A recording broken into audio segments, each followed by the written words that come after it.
नारायणाय नमो नारायणाय। ओम वसुदेवसुतं देवं कंसचाणूरमर्दनं देवकी परमानन्दं कृष्णं वन्दे जगद्गुरुं। मूकं करोति वाचालं पङ्गुं लङ्घयते गिरिं यत्कृपातमहं वन्दे परमानन्दमाधवम्। ओम सहना भवतु सहनौ भुनक्तु सह वीर्यं करवावहै तेजस्विनावधीतमस्तु मा विद्विषावहै। ओम शांति शांति शांति। गुरु भगवान श्री स्वामी शिवानंद जी महाराज को प्रणाम। परमात्मा के प्रत्यक्ष स्वरूप गुरुदेव श्री स्वामी चिदानंद जी महाराज को प्रणाम। भगवान श्री कृष्ण को प्रणाम।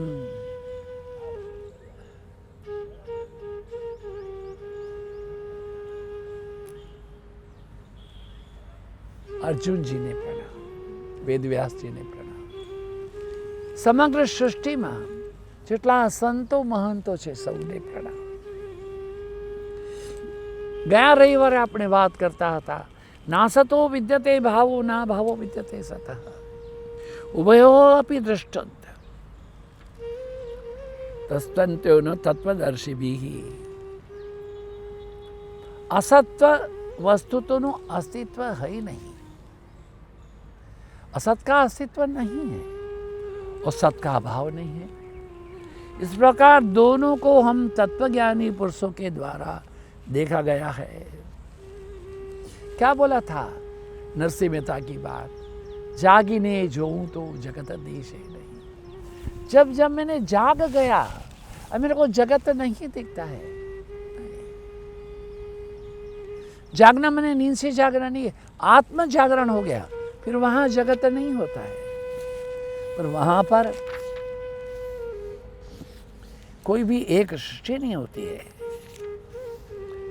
क्या होता है फिर वहां पर? देखिए, एक किनारे पर सत खड़ा होता है और एक असत को हम देखते हैं। समय की धारा में, समय के दर्पण में प्रतिफलन बनता है। असत है, समय में कोई चीज स्थिर नहीं है। जैसे पानी सतत बहता है, पानी स्थिर नहीं है, इसलिए प्रतिबिंब ही क्यों ना हो, अगर स्थिर हो जाओ कंपन होगी। दर्पण में, दर्पण शुद्ध नहीं है, दर्पण में आपका चेहरा स्वस्थ नहीं दिखेगा। क्षण क्षण में सब कुछ बदल रहा है, क्षण क्षण में सदा ही है वह सत्य है, जो शाश्वत है वो सत्य है। क्या बोला भगवान ने? अविनाशी तो तद्विद्धि येन सर्वमिदं ततं विनाशमव्ययं सास्य न कश्चित् कर्तुम् अर्हति। इस न्याय के अनुसार नाश रहित तो उसको जानो जिससे यह संपूर्ण जगत व्याप्त है, क्योंकि इस अविनाशी का विनाश करने में कोई समर्थ नहीं है। जिसने सारे जगत को व्याप्त किया है वह सूक्ष्मतम अविनाशी है। ईशावास्यमिदं सर्वं यद किंच जगत्याम जगत तेन त्यक्तेन गुंजिताः मागतकसंसिद्धम्। परमात्मा से तो समग्र सृष्टियाँ आच्छादित है, जिधर देखता हूँ उधर तू ही तू है। इसलिए क्या कहा उन्होंने, कोई खाली जगह नहीं है, कोई खाली कमरा नहीं है, कोई कुर्सी खाली नहीं है, कोई दीवारें खाली नहीं है, सर्वत्र एक ही चीज है।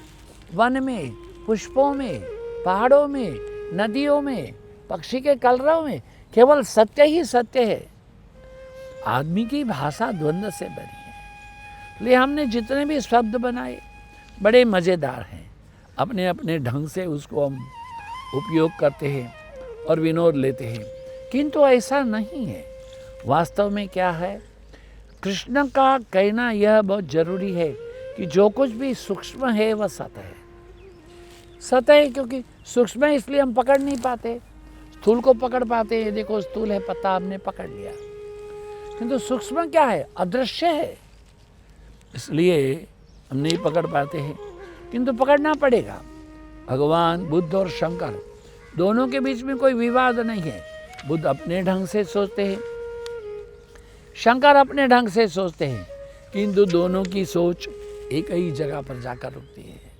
अंतवंत में इमे देहा, अंतवंत इमे देहा निश्चितोक्ता शरीर अनासीनो अप्रमेयस्य तस्माद् युध्यस्व भारत। भगवान कहते हैं अंतवंत इमे देहा, अरे इस नाश रहित अप्रमेय नित्य स्वरूप जीवात्मा के ये शरीर नाशवान है। कितनी बार कहा, एक बार कहने से तो समझे। कृष्ण कहे जा रहे, कृष्ण को is one of the best Guru we can सी। कृष्ण, उनको थकान नहीं है, वो थकते नहीं, सत्य को पकड़े हुए हैं। अंतवंत इमे देहा नित्यस्य उक्ता शरीर, नित्यस्य उक्ता, नित्यस्य उक्ता अनाशीनः नाश रहित अप्रमेय नित्य स्वरूप जीवात्मा के ये शरीर, जीवात्मा के ये शरीर, देखो ध्यान दो, ये जीवात्मा के शरीर को नाश कहा गया है, जीवात्मा को नाश नहीं कहा गया। इसलिए हे भरतवंशी अर्जुन, युद्ध कर। अर्जुन को युद्ध बड़ा सत्य मालूम पड़ रहा है, देह बहुत सत्य मालूम पड़ रहे, मृत्यु भी सत्य मालूम पड़ रहा है। उसकी अड़चन स्वाभाविक है, उसकी अड़चन सबकी अड़चन है। जो हमें सत्य मालूम पड़ता है वही अर्जुन को भी सत्य मालूम पड़ता है। कृष्ण उसको दूसरी दुनिया की बात कह रहे हैं। ये देह, ये शरीरधारी लोग, दिखाई पड़ने वाला सारा जाल ये स्वप्न है, तो इसकी फिक्र मत छोड़, तू लड़, फॉरगेट दिस थिंग्स।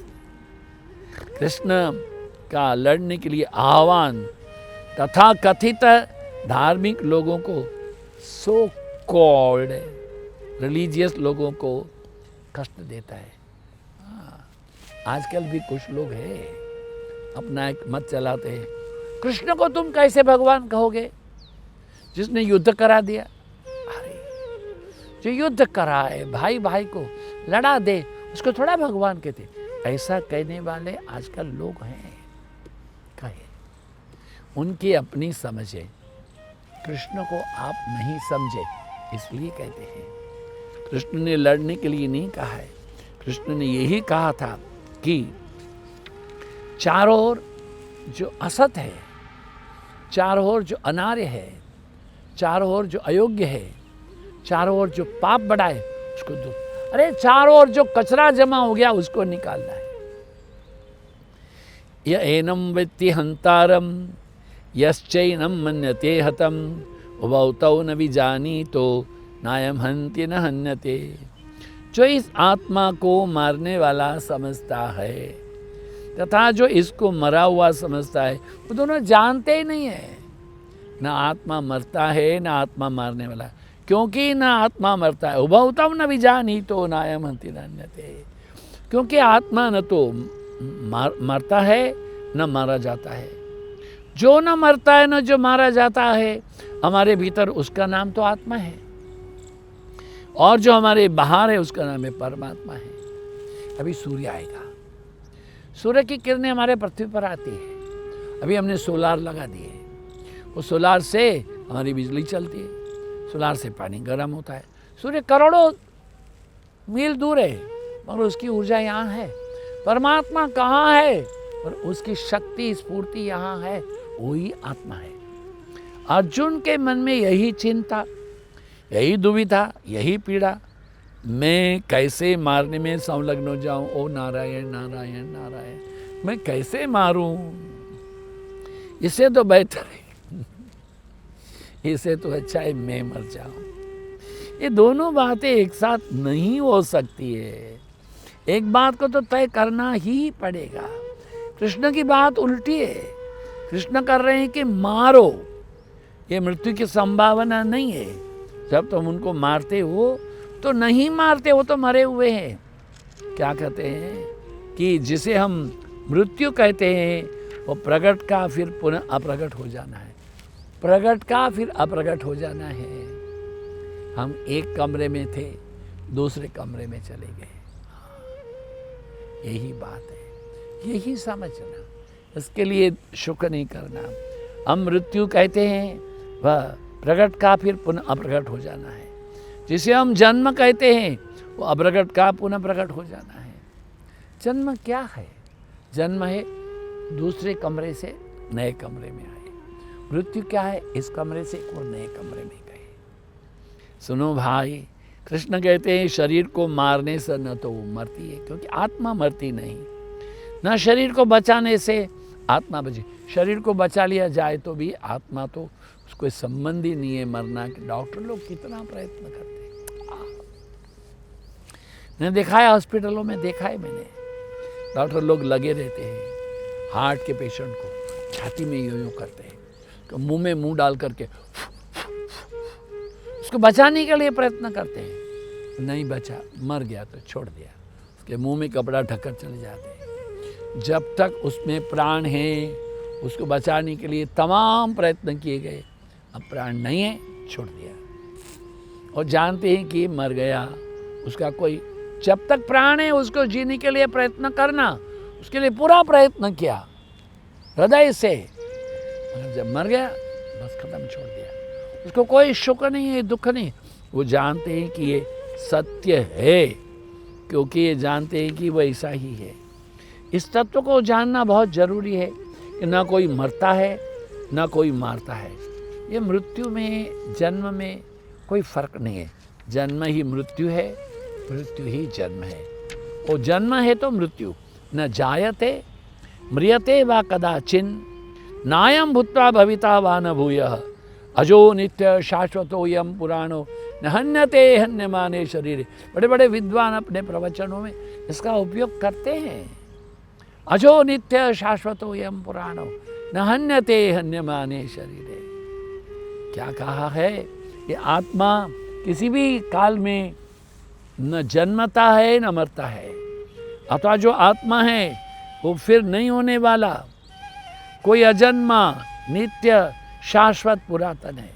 शरीर के नाश होने पर भी क्या बोले, अजह नित्य, वो अजन्मा है, नित्य है, शाश्वतोयम शाश्वत है, पुराणो वो युग से आ रहा है, न हन्यते, इसको मार नहीं सकते, न अन्य माने शरीर। अरे हाँ, जहाँ हम हैं वहाँ जन्म है, मृत्यु है, आना है, जाना है, ये परिवर्तन है। देखिए, मृत्यु है तो अमृत भी है। ये देखो, ध्यान दें, हमारे जीवन में हमें इस बात को देखना है कि हम क्या करेंगे। जन्म और मृत्यु के बीच में हमारी क्या बात होती है? अरे वासांश जीर्णानि यथा विहाय नवानि गृह्णाति नरोपराणि तथा शरीराणि विहाय जीर्णानि अन्यानि संयाति नवानि देहि। यह भी बड़ा सुप्रसिद्ध श्लोक है, विद्वान लोग इसकी चर्चा करते हैं। वासांश जीर्णानि यथा विहाय। वृक्ष में जो पेड़ बूढ़े हो गए तो उन पेड़ों के जो पत्ते हैं वो गिर जाते हैं। वासांश जीर्णानि, वो पत्ते जो है जीर्ण हो गए, पीले पड़ जाते हैं, गिर जाते हैं। हाँ हाँ, अमेरिका में तो एक सीजन है फॉल, वाह, देखने लायक है।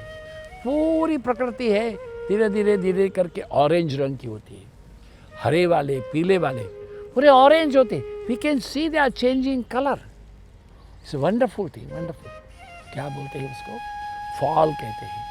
फॉल में रहना भी एक मजा है वहाँ पर। अरे प्रकृति को जिस समय में देख लो उस समय मजा है। प्रकृति एक बार देख लो, जब बर्फ गिरती है, पूरी बर्फ की चादर चारों ओर सिवा शुद्ध सफेद श्वेत, हम बोलते ना, शुक्लाम ब्रह्म विचार सार परमाम, यही बोलते ना। वो चारों ओर शुक्ल शुक्ल शुक्ल, गिरिशृंग शुक्ल, वृक्षों में, डालियों में, पहाड़ों में चारों ओर सफेदी सफेदी है, बड़ा सुंदर है। वाशांशी जीर्णानी यथा विहाय, नवाने गृह्णाते नवा पुराणी। हाँ, धीरे धीरे अभी पेड़ के पत्ते गिर रहे हैं, और धीरे धीरे जब पेड़ के पत्ते सब गिर जाएंगे, नई नई कूपल भी आ जाएंगी, फिर हम कहेंगे बसंत आ गई। नरो प्राणी तथा शरीराणी विहाय जीर्णानी, ऐसा ही शरीर का भी है। शरीर भी जब क्षीण हो जाएंगे, अन्यानि संयाति नवानि दे। यदि तू कहे कि मैं शरीरों के लिए वियोग या शोक करना चाहता हूँ, यह भी उचित नहीं है।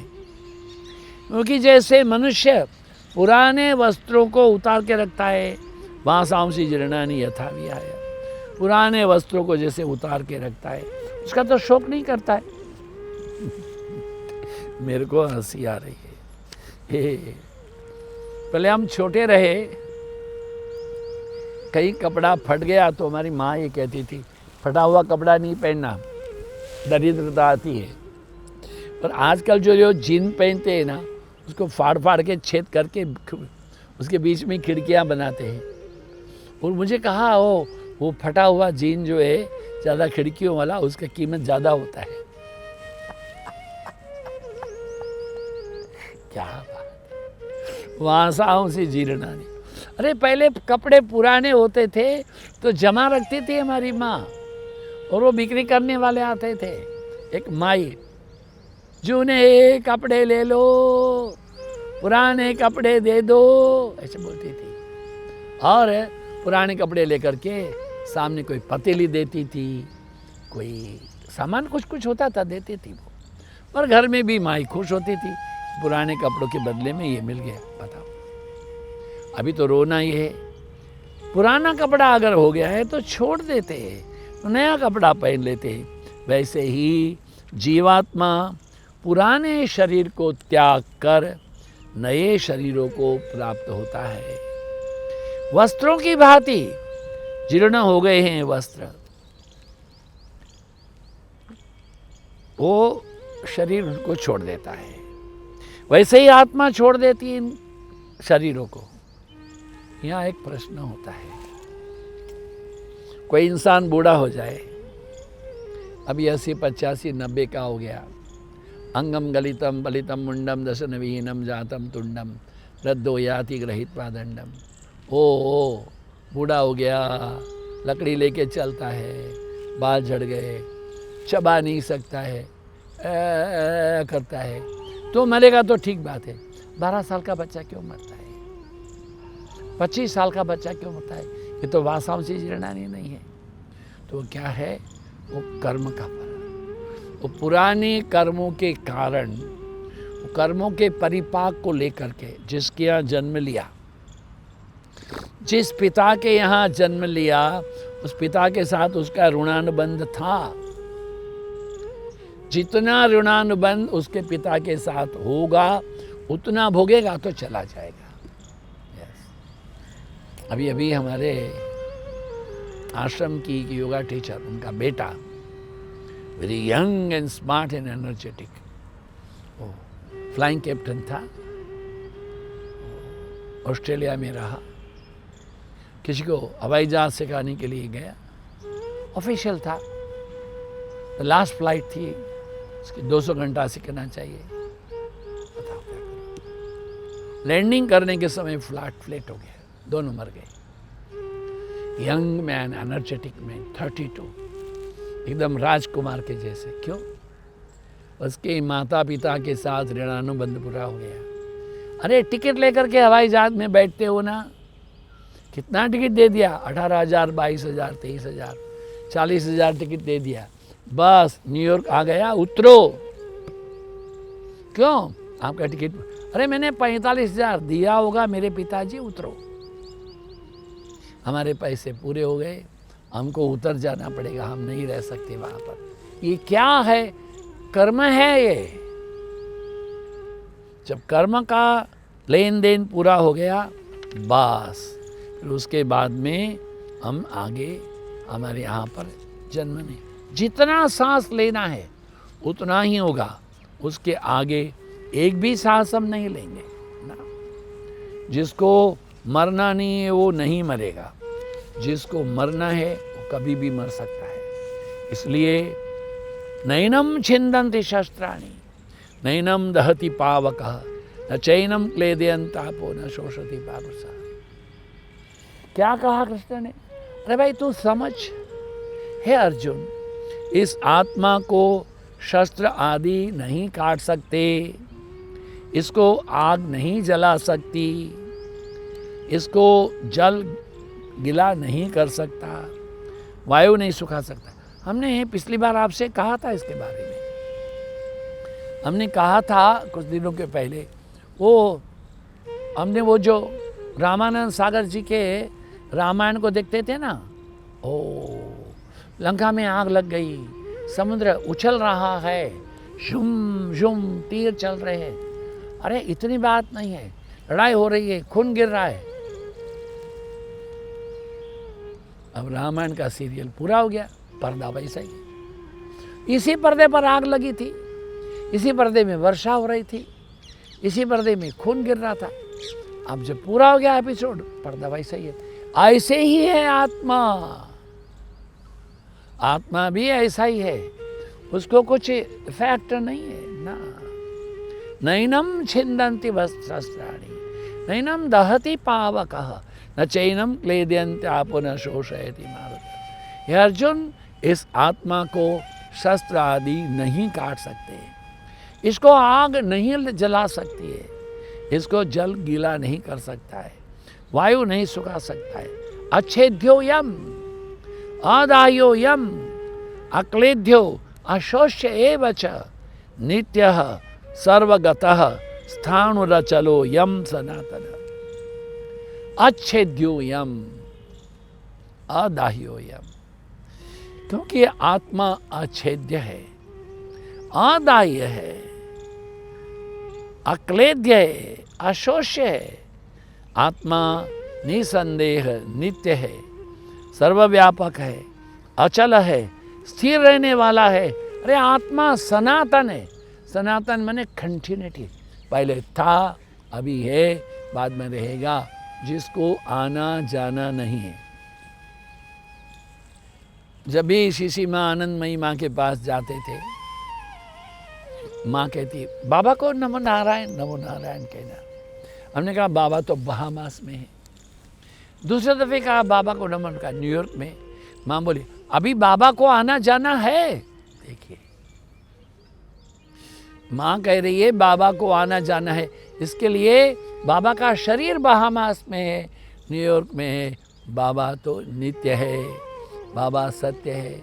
इसलिए माँ कहती थी बाबा का दर्शन प्रत्यक्ष नारायण का दर्शन। यही बात है। अछेद्योयम अव्यक्तोयम अचिन्त्योयम अविकार्योयम उच्यते तस्मादेवं विदित्वेनं नानुशोचन्ति मर्हसि। यह आत्मा अव्यक्त है। अव्यक्त माने व्यक्त नहीं है, दृश्यमान नहीं है। दृश्यमान तो पेड़ है, पौधे है। दृश्यमान क्या है? दृश्यमान ये पहाड़े, मकाने, पशु पंखी दृश्यमान है। ऐसा आत्मा दृश्यमान नहीं है, और सूक्ष्माति सूक्ष्म है। ये हम अपने इंद्रियों के परे, इंद्रियातीत है, वो मनो से लय है। इसलिए क्या बोला? ब्रह्मानंदम परम सुखदम। वो जो ब्रह्मानंद में स्थित हो जाएगा, इंद्रियों से परे हो जाएगा, नित्यम सत्यम शुद्धम बुद्धम ये हो जाएगा, तभी अव्यक्त हो। यम आत्मा अव्यक्त है, इंद्रियों के अविषय, और ये आत्मा अचिंत्य है। मन का अविषय, और ये आत्मा विकार रहित है, अर्थात न बदलने वाला है। इसे हे अर्जुन, तो आत्मा को ऐसे जान, शोक करने के योग्य नहीं है, शोक करना उचित नहीं। कृष्ण तो कह रहे हैं अर्जुन समझेगा। हम भी अर्जुन के साथ चलते हैं, कृष्ण का हाथ पकड़े हुए गीता के इस स्वाध्यायों में हर इतवार प्रातःकाल 8 बजे। ओम पूर्णमदः पूर्णमिदं पूर्णात् पूर्णमुदच्यते पूर्णस्य पूर्णमादाय पूर्णमेवावशिष्यते। ओम शांति शांति। धन्यवाद धन्यवाद धन्यवाद। आप सबकी उपस्थिति के लिए धन्यवाद। आप सबके समय दान के लिए धन्यवाद। आप सबके हृदय में विराजित परमात्मा को प्रणाम। नमो नारायण नमो नारायण।